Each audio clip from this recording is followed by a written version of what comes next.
Hello, नमस्ते। आज हम भूगोल की जो वर्कबुक होती है, कार्य पुस्तकें होती है, उसके बारे में जानेंगे। अब भूगोल की वर्कबुक की इस टाइप की होती है जो हमारे 11th-12th क्लास में चलती है। तो ये भूगोल की वर्कबुक होती है जिसमें विभिन्न प्रकार के जो प्रैक्टिकल वर्क कराए जाते हैं, जैसे स्केल बनाना, प्रक्षेप बनाना, मानचित्र भरवाना, उच्चावच दर्शाना, वृत्त आरेख, रेखीय आरेख आदि बहुत से उच्चतम तथा न्यूनतम तापमान भी बहुत सारे भूगोल से संबंधित इसमें वर्क किया जाता है। तो ये कार्य करवाना क्यों आवश्यक होता है, इसके बारे में हम जानेंगे।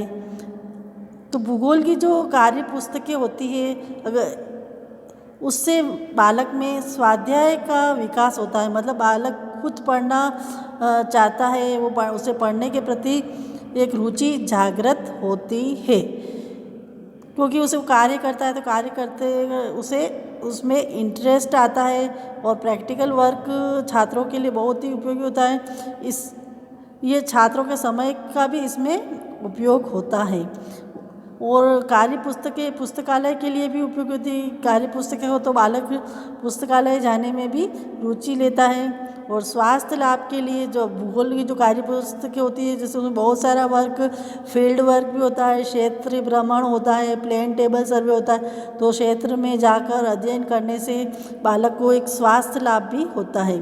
और इससे व्यक्तिगत स्वच्छता का भी विकास होता है। बच्चों में सांस्कृतिक और सामाजिक गुणों का भी विकास होता है, क्योंकि फील्ड वर्क करने से, क्षेत्रीय भ्रमण करने से, प्रैक्टिकल वर्क करने से छात्र आपस में मिलजुल कर कार्य करते हैं, वो प्रोजेक्ट बनाते हैं, जिससे उनमें सहयोग की भावना आती है, उनमें नेतृत्व के गुणों का भी विकास होता है। तो भूगोल की कार्य पुस्तक हमारे 11th-12th में चलती है। और बड़े होने पर जैसे हम यूजी पीजी में भी इसकी अलग से शीटें बनाते हैं और फाइल बनाते हैं। ये माध्यमिक शिक्षा बोर्ड की दी गई है। जैसे ये भूगोल वर्कबुक है, इसका ये फ्रंट कवर है। तो इस तरह से ये जो भूगोल की जो कार्य पुस्तकें होती है, जिसमें छात्रों को प्रैक्टिकल का ज्ञान कराया जाता है। फिर इस भूगोल की कार्य पुस्तक में बहुत सारे भूगोलिक से संबंधित ज्ञान प्रदान किया जाता है। हम उनमें से कुछ एक चीज़ों को उठा रहे हैं। जैसे इसमें दिया गया है सौर परिवार और उसके ग्रह। ये सूर्य है, ये बुध, शुक्र, पृथ्वी, मंगल, बृहस्पति, शनि, अरुण, वरुण और यम। तो ये सभी ग्रहों की इसमें जानकारी दी गई है। तो ये चित्र तो के माध्यम से इसमें ग्रहों की जानकारी दी गई है और दूरी के बारे में भी बताया गया है। तो फिर इसको हम इस स्थिति को जानकर हम बच्चों को एक उसी में बच्चों के कार्य करने के लिए अलग से एक पेज होता है। जैसे इस पे दे रखा है कि आप शनि ग्रह का चित्र बनाओ। कौन सा देगा? शनि ग्रह का चित्र बनाओ। तो इस प्रकार बच्चे उस कार्य पुस्तक में बहुत सभी ग्रहों के बारे में भी दे सकते हैं कि आप बुध ग्रह का बनाओ, शुक्र ग्रह का बनाओ, पृथ्वी का बनाओ। तो इस प्रकार उस कार्य पुस्तक में बच्चे कार्य करते हैं। और जब बच्चे कार्य करें तो उस कार्य करने की दिनांक डालते हैं और इस तरफ अध्यापक उसमें साइन करता है। फिर है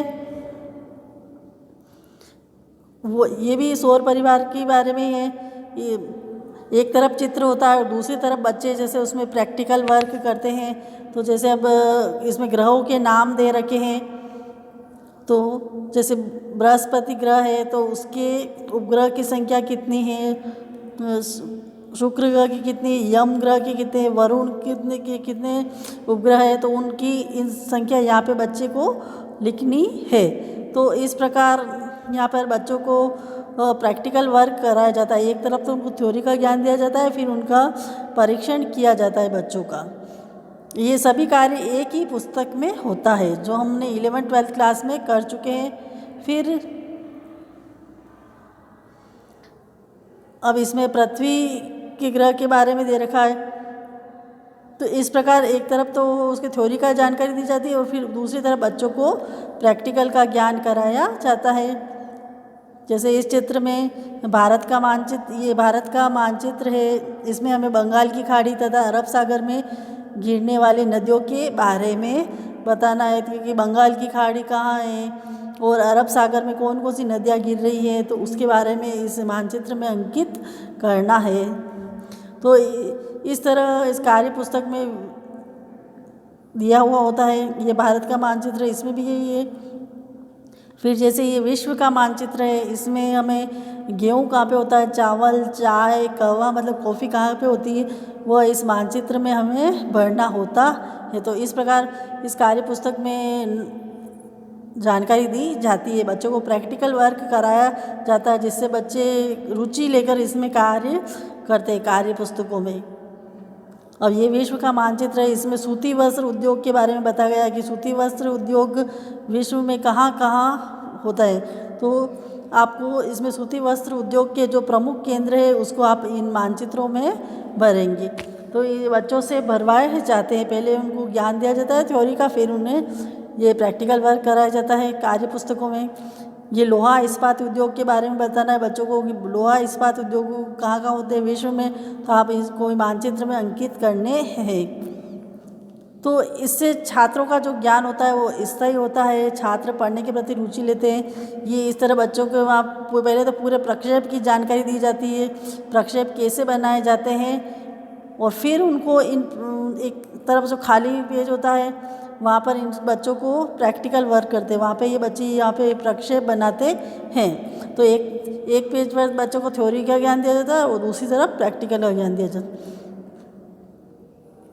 फिर ये जैसे उच्चतम तथा या न्यूनतम तापमापी, अधिकतम तथा न्यूनतम तापमापी का ये चित्र, तो इसमें प्रैक्टिकल इस कार्य पुस्तक में सभी तरह की जानकारी दी जाती है। अधिकतम न्यूनतम तापमापी, वायु दाब मापी, सभी की प्रक्षेप बनाना, मानचित्र बनाना, इनसे ग्राफ भरवाना, फील्ड वर्क बनाना, सभी कुछ। तो ऐसे पहले इनको थ्योरी का ज्ञान देते हैं, फिर उसी पुस्तक में एक अलग से पेज होते हैं और बच्चों को प्रैक्टिकल का वर्क किया जाता है।